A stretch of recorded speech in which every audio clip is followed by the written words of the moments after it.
Lumang bahay sa Bawang La Union, ginawang art gallery. Ating dayuhin sa report ni Gab De Luna. Perfect ang getaway mo kung ikaw ay isang certified food lover at art enthusiast dahil tiyak na hindi lamang ang iyong tiyan ang mabubusog, kundi pati ang iyong mga mata. Kabilaan ng mga painting at art pieces sa art gallery na ito.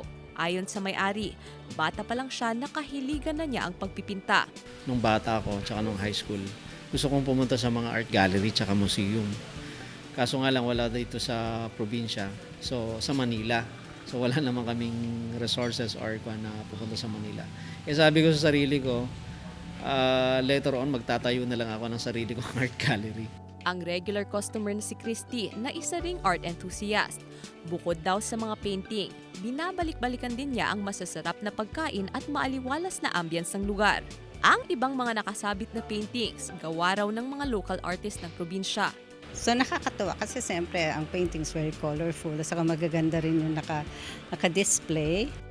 Dito na lumaki at natutong magpinta ang artist na si Shano, kaya't naisipan niyang gawin itong art exhibit upang makita ng mga tao ang kahalagahan ng sining.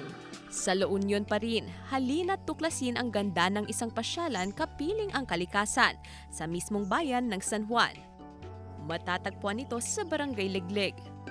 May mga cottage din, sakto sa mga nagnanais magpahinga, mag-soul searching at mga nature lovers at adventurers. Special feature nito ang Bali, Indonesia-inspired na swing at ang giant bird's nest.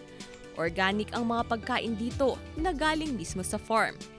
Perfect din ang lugar para sa mga mahihilig mag-selfie. Instagrammable ang bawat kuhang larawan. People could relax, could forget their anxiety, calm down and forget the stress of maybe daily life. Kasama si Reynold Velasco, Gab De Luna, 1 North Central Luzon.